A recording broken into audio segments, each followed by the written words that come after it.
Bismillahirrahmanirrahim. Assalamualaikum warahmatullahi wabarakatuh.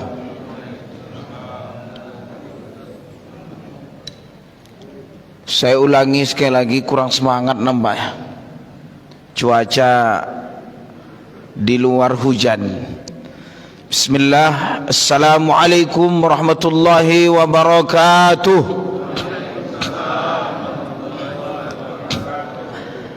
Alhamdulillah, summa alhamdulillah, summa alhamdulillah, an'amana wa hadana lihada wa ma kunna linahtadiya laula an hadana Allah. Ashhadu an la ilaha illallah wahdahu la sharika lah, wa ashhadu anna Muhammadar Rasulullah sallallahu alaihi wasallam.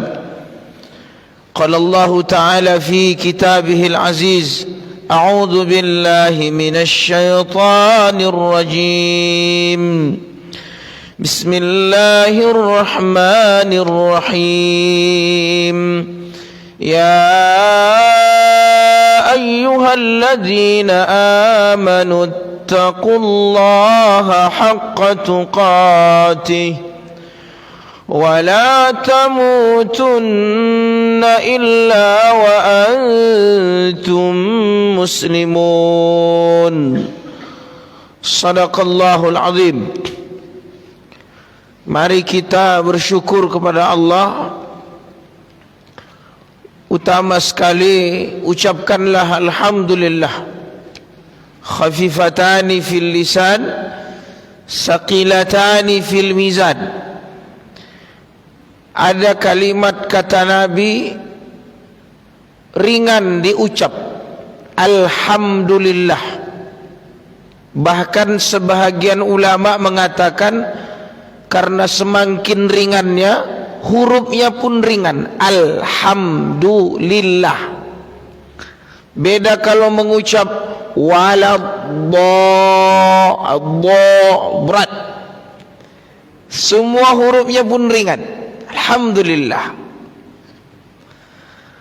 Tapi kata Nabi berat di timbangan. Kenapa? Karena ucapan itu bagian dari syukur.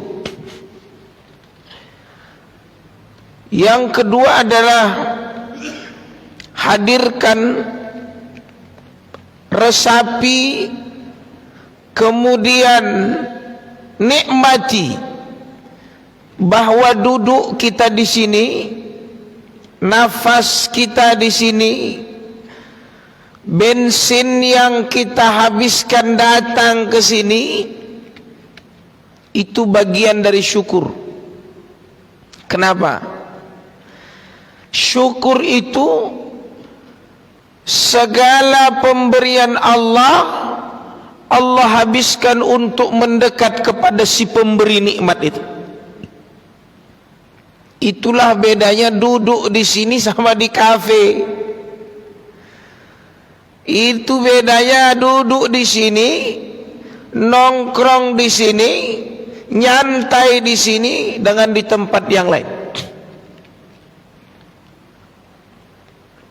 Dan usahakan jika Anda melakukan amal-amal yang ghairu mahdhah, niatkanlah karena Allah. Sehingga nafas, gerak-gerik kita ini semuanya ibadah. Dan ibadah itu bagian dari syukur. Yang ketiga adalah memberi pengakuan di hadapan Allah.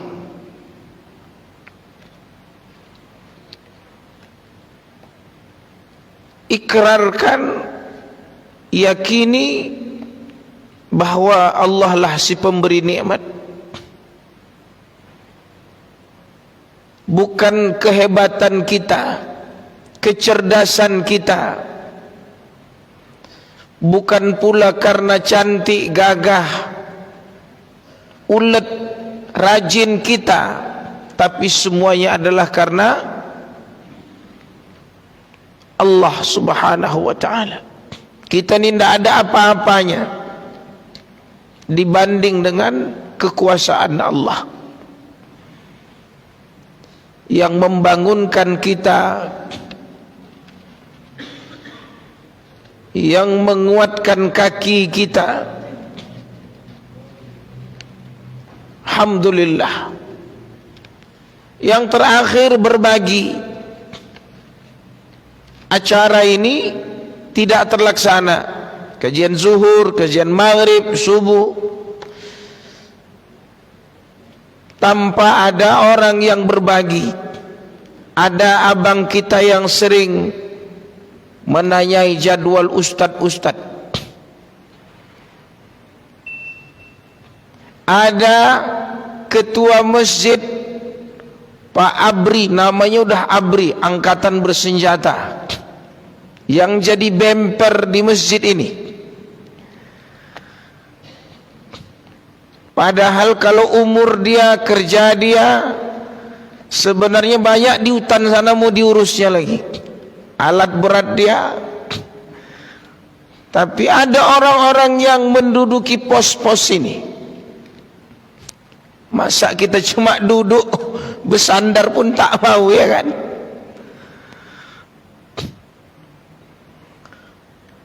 Ini berbagi namanya, ini syukur. Jadi ada orang yang punya uang, ada punya pikiran, ada yang punya waktu, ada yang punya semangat.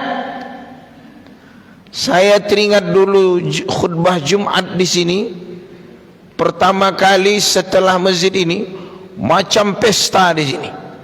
Bakso ada, ya Pak Bridar ya, Bang. Roti jala durian ada, nasi uduk ada. Masya Allah. Saya baru-baru ini ketemu orang di salah satu pengajian, sampai ceritanya saya diam aja. Dia memuji masjid-masjid ini, Masjid Ar-Rahman. Ar-Rahman mana? Ar-Rahman banyak, saya bilang. Yang dekat Parit Indah sana Pak Ustaz, pengajiannya tak putus. Di tempat lain kalau udah hari raya hilang pengajian.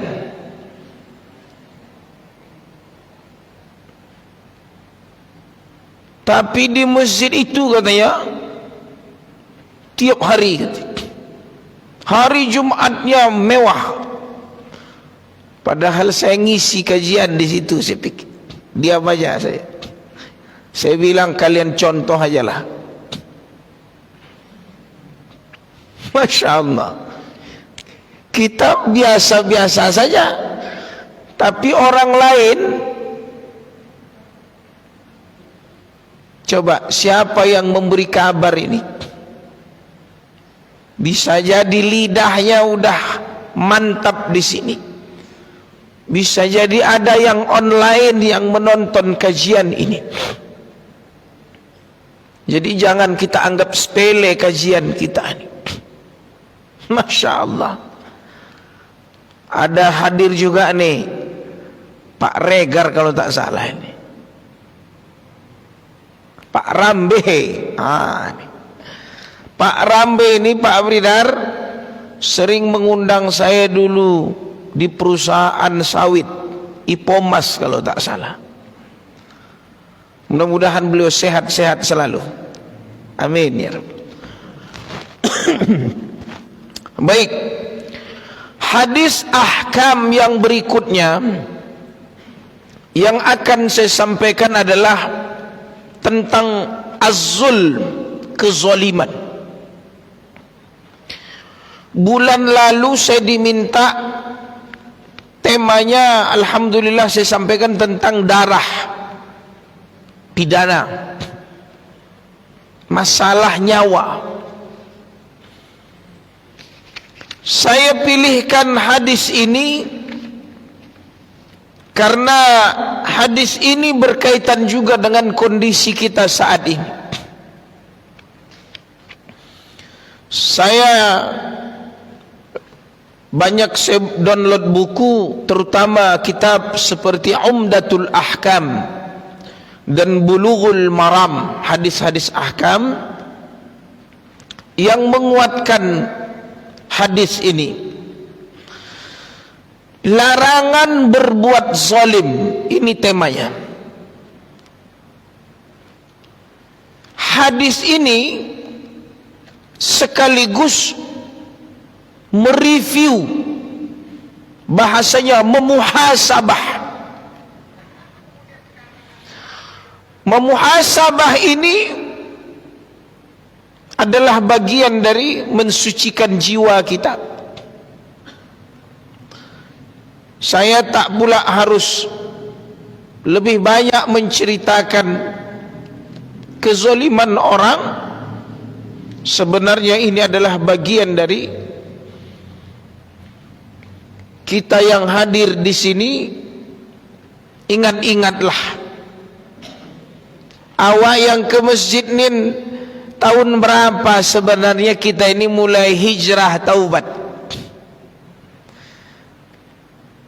Kadang kita yang berpeci, berkoko, berjubah, emang masa muda dulu dah sebagus ini, kelakuan kita sebaik ini. Kadang saya terpikir awak masa kecil di pesantren, pergi ke Mesir, masing-masing kita ini ada catatannya. Jadi tema ini kadang supaya kita bercermin tentang aib diri kita ini, malu kita di hadapan Allah. Lalu agar kita bertaubat kepada Allah, karena Rasulullah, terutama ayat-ayat dan hadis Rasulullah banyak sekali bicara tentang zalim. Wa nahallahu wa rasulahu 'anil zulm wa hazzara Allah subhanahu wa ta'ala min 'iqabih. Allah melarang, Rasul melarang. Ada dua kata Nabi kontan dibalas di dunia ini perbuatan seseorang. Satu al-baghyu, zalim, zulm. Yang kedua uquq. Apa itu uquq? Durhaka.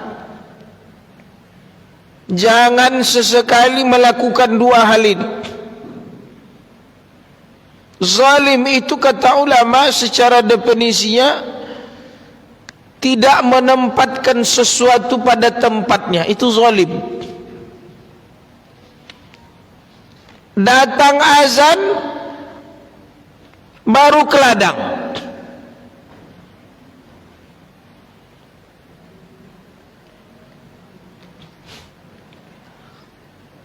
Zalimnya banyak. Orang udah susah payah membangunnya, bersedekah, mengurusnya, datang orang merusaknya. Zalim itu.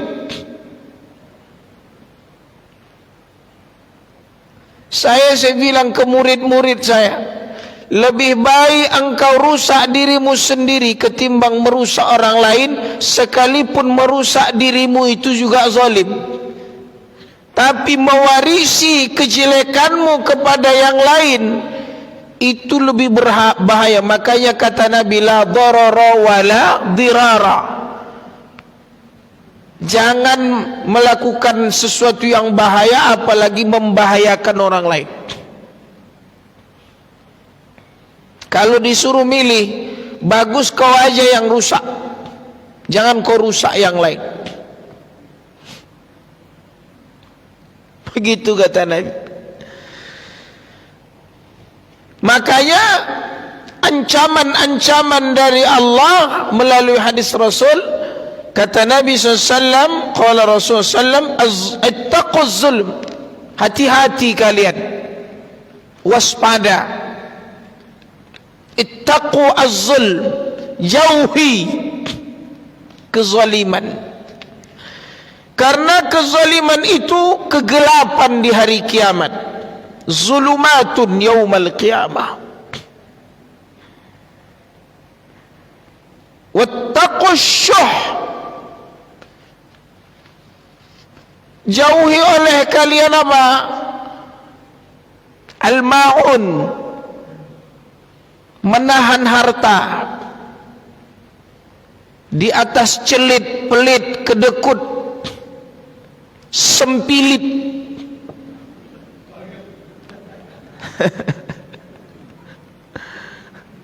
Orang Malaysia bilang kedekut, sempilit.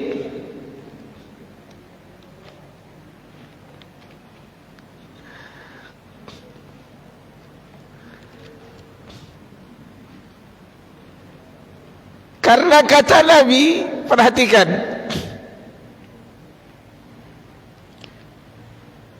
amalan apa yang paling dicintai oleh Allah? Ayyul a'mali ahabba ilallah.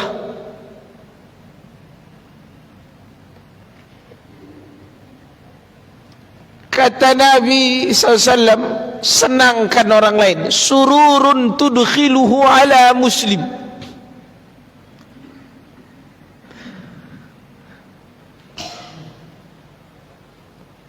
Masya Allah. Takshif anhu qurbah, hilangkan kesusahannya.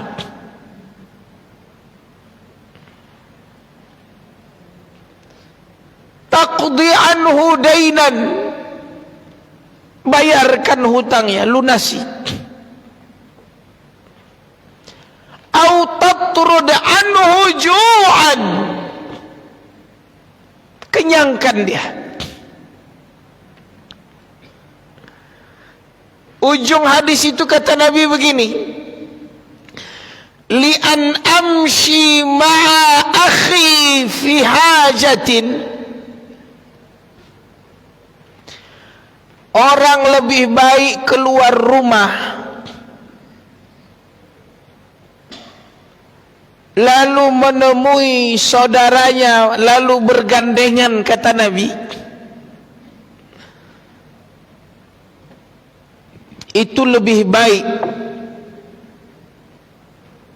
khairun min an a'takif fi masjid hadha syahran, itu lebih baik ketimbang aku beriktikaf di dalam Masjid Nabawi sebulan.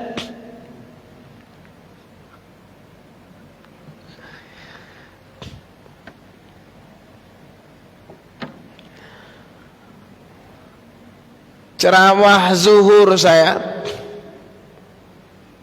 ini bukan riak, bukan nada, ini contoh aja. Habis zuhur adalah rupanya sekarang yang menjaga masjid itu imamnya murid saya. Murid saya. Dia anak yatim. Dan pergi setelah tamat, pergi ke Medan, masuk sekolah tahfiz, hafiz Quran. Asalnya dari Bagan Siapi-api, nyebrang lagi.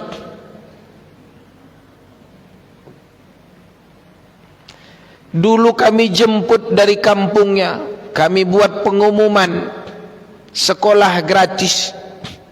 Alhamdulillah sekolah ini sampai sekarang. Alumni yang ke-6 dia. Habis sholat, sudah makan? Enggak apa-apa Ustadz, kata dia, nanti saya goreng telur. Saya bilang, ayo makan. Masuk mobil. Enggak usah, ayo, saya bilang. Masuk dia. Pilih, makan, ayo makan. Senyum, senang. Kita pun Masya Allah, bahagia sekali. Rupanya hadis ini dahsyat sekali. Kalau orang kenyang senyum, terbuka dunia ini, terbuka. Tak ada bagi Allah, kecil sekali dunia ini. Jadi programnya mudah aja, buat orang senang. Maka sebaliknya, kezaliman itu kau menyusahkan orang. Jangan kau susahkan orang, itu zalim.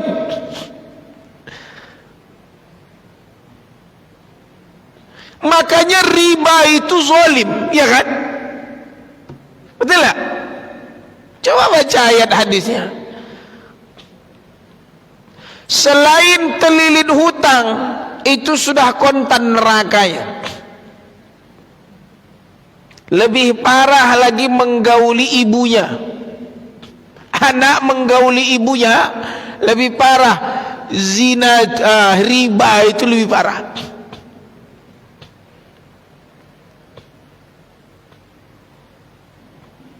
Dahsyat sekali zalimnya. Mudah saya bilang. Senangkan orang, kebaikan. Tapi kalau kau jahati orang, kau susahkan orang, itu zalim.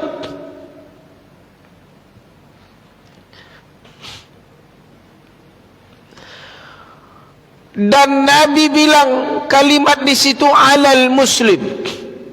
Bagaimana kalau ada orang yang dia susahkan ayah mak, maka itu yang disebut uquq, durhaka dia. Ta'udzubillah min dzalik.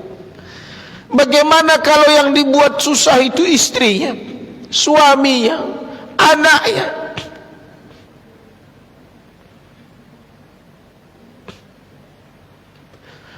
Itulah bagian dari kerjaan kami sekolah. Tinggal anak, ayah satu ke Batam, mak nikah lagi, anak tinggal sama neneknya. Dapat informasi sekolah gratis, kami ambil anaknya.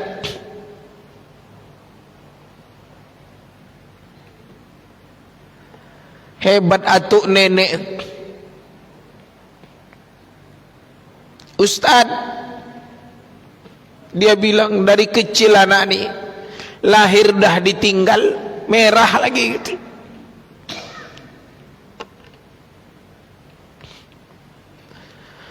Gubuk rumahnya.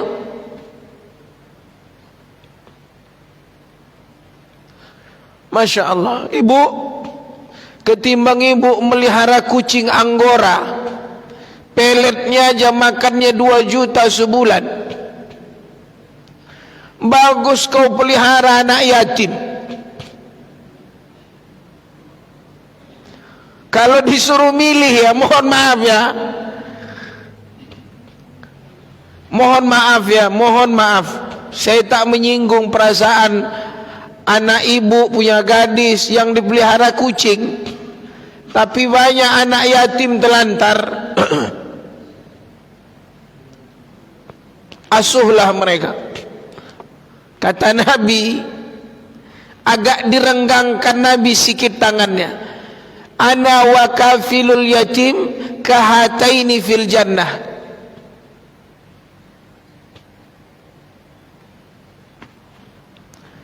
Mohon maaf, itu bagian dari zalim saya rasa. Bagi saya ya. Nanti saya bilang ibu zalim, itu tak enak, dakwahnya tak bagus.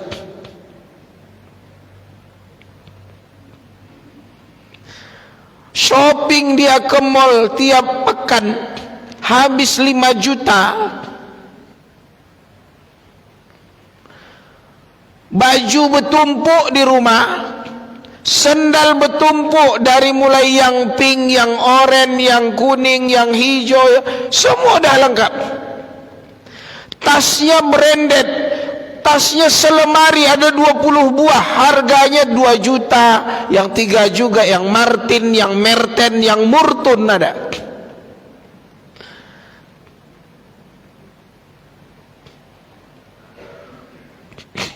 Tapi banyak orang lapar Kata Nabi, man bata syab'an wal jaruhu jay'an falaysa minna. Orang bisa tidur lelap kenyang, tetangganya lapar, itu bukan dari umatku, kata Nabi.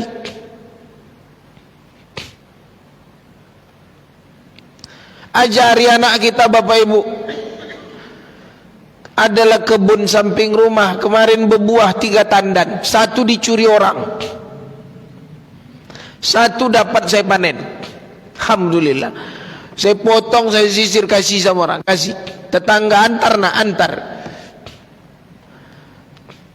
diantar makan. Kalau ndak gantung, penting orang tu dah tahu. Kalau dah digantung di pintu, dari ustaz ini, dari ustaz. Dulu begini, sekarang hilang. Pagar tinggi-tinggi, tak kenal tetangga. Banyak kezaliman. Yang ini pun malu. Yang anehnya lagi, kadang sudah butuh tapi gengsi. Ini yang payah. Ibadah tak ada, ke masjid tak nampak, gaya selangit, repot kita. Model manusia begini ini ada juga sekarang ini. Percaya diri, tahu iya betul, tapi tak tahu diri. Ini harus dirubah.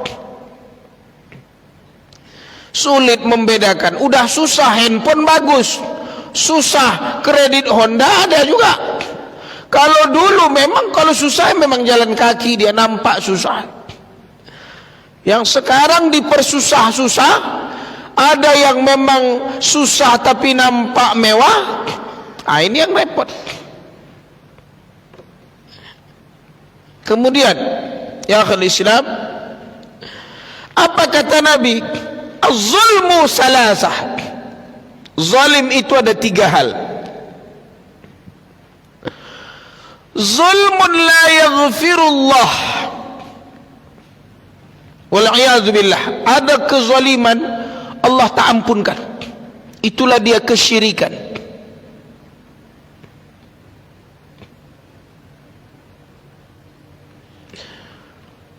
Wa idh qala Luqmanu libnihi wa huwa ya'idhuhu ya bunayya la tusyrik billah inna syirka la zulmun azim. Inna syirka la zulmun azim. Syirik itu kezaliman yang besar. Tatkala Luqman menasihati anaknya, dulu orang tua mengamalkan ayat ini. Dia titip akidah, keyakinan yang kokoh kepada anaknya. Sekarang enggak. Nah, kunci mobil. Nah, kunci Honda. Nih, rekening. Ini kartu kredit. Akidahnya berantakan, ibadahnya rusak, akhlak tak ada, tak masalah. Kunci Honda, kunci mobil, pur. Allah bilang ketika Luqman menasihati anaknya, wa idh qala Luqmanu libnihi wa huwa ya'idhuhu ya bunayya, wahai anak, la tusyrik billah. Ayah akan marah, dan marah ayah karena Allah. Jangan sesekali kau menyembah selain Allah. Kata ulama, kalau bisa dalam umurmu, ucapkan itu ke anakmu.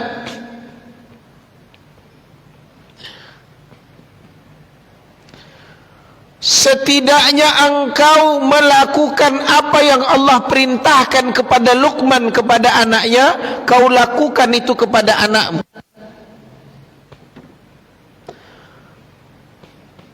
Ayah ngasih handphone ini, makmu ngasih handphone ini, jangan sesekali kau tonton yang bukan agamamu, itu syirik.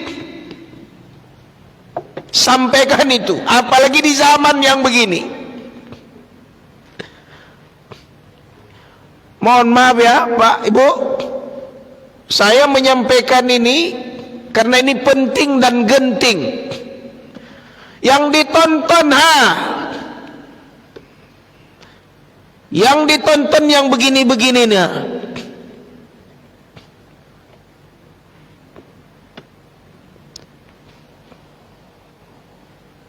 Tatonya pun yang begini kalungnya pun yang begitu, palang pintu semuanya. Mau artis kayak artus kayak terserahlah. Mau film, mau idola, bilang ke dia itu syirik. Setidaknya muqaddimah syirik.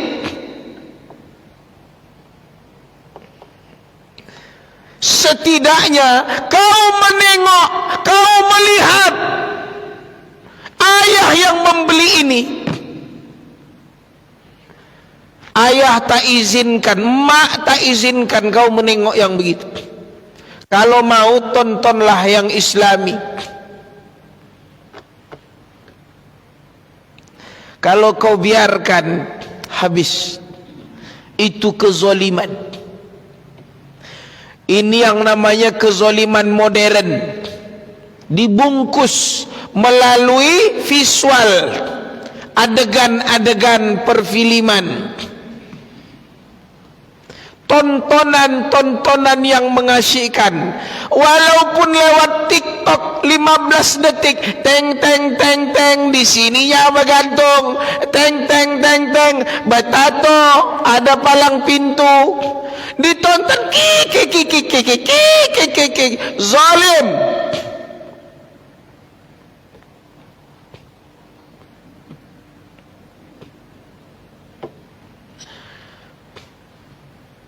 Apa kau tengok-tengok tu tutup.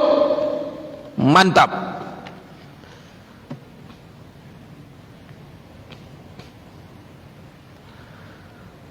Saya ulangi ya.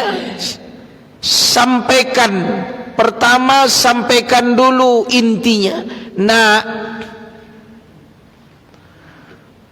Nasihat Allah kepada Nabi, kepada Luqman di surah Luqman. Sampai ada surahnya, surah Luqman. Jangan berbuat syirik. Jadi setan ini pandai, musuh-musuh setan taghut ini tak mau dia langsung-langsung memurtadkan orang. Halus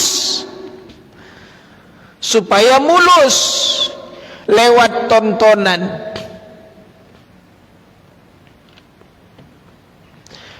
Kami di Medan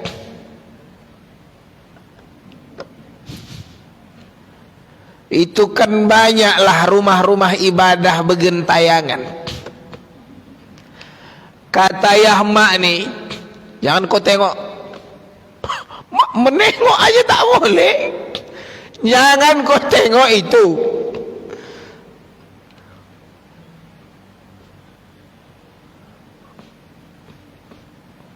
Saya kaget, saya ngisi kajian di sekolah, ada anak sekolah nanya, dia ternyata sering keluar masuk ke tempat ibadah itu, diajak kawannya.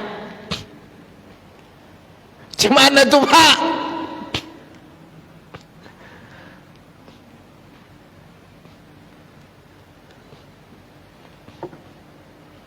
Ngisi saya di kampus, ada program misionaris bagi-bagi buku. Jadi saya ambillah buku yang dikasih Ini saya bilang Tansiriyah ini, Tansiriyah misionaris. Saya panggil BEM, panggil ini, tarik nih, kumpulkan nih, rupanya bagi-bagi. Halus. Itu sebelum corona kejadian.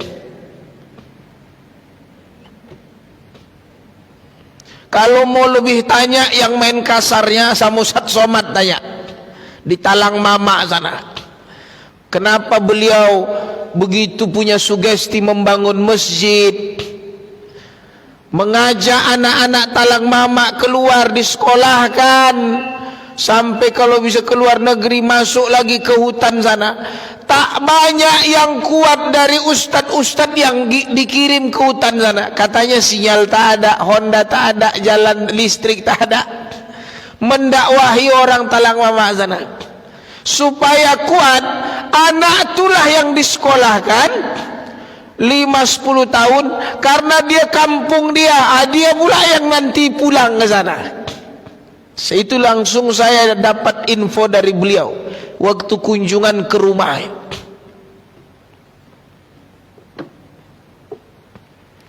Coba.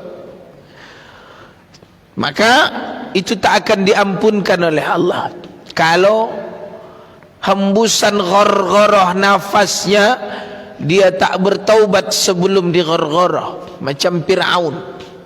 Tak ada ampunan bagi dia. Itu kesepakatan ulama. Yang kedua, wa zulmun yaghfiru. Ada kezaliman yang diampunkan. Wa zulmun la yatrukuh. Ada kezaliman yang tak ditinggalkan. Fa amma az-zulmu alladhi yaghfirullah la yaghfirullah fasyirku. Wa qala Allah inna syirka la zulmun azim. Wa amma az-zulmu alladhi yaghfiruh fa zulmul ibad anfusahum fima bainahum wa baina rabbahum.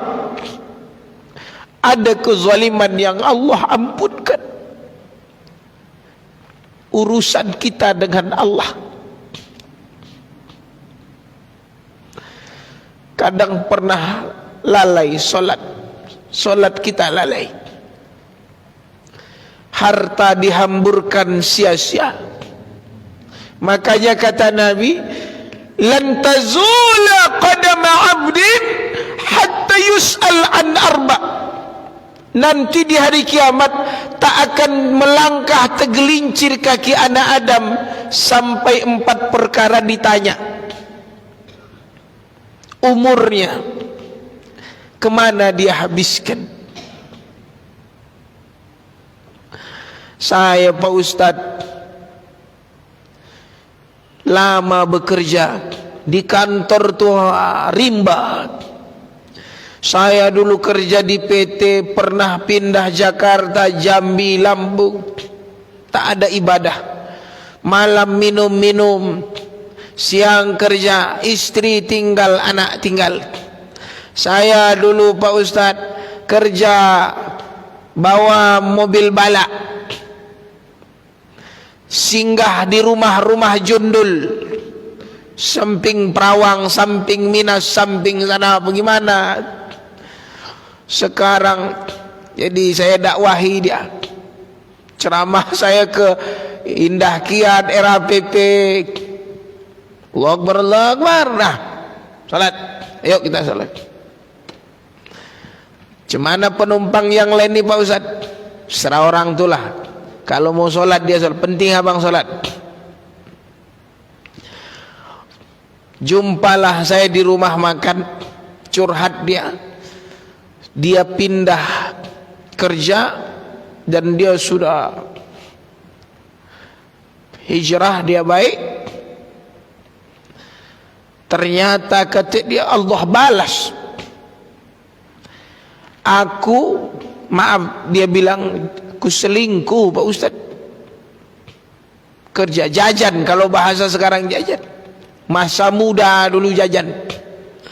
Maaf sampai benanah kemaluan tu. Akhirnya dia diperlakukan istri dan anak-anaknya begitu.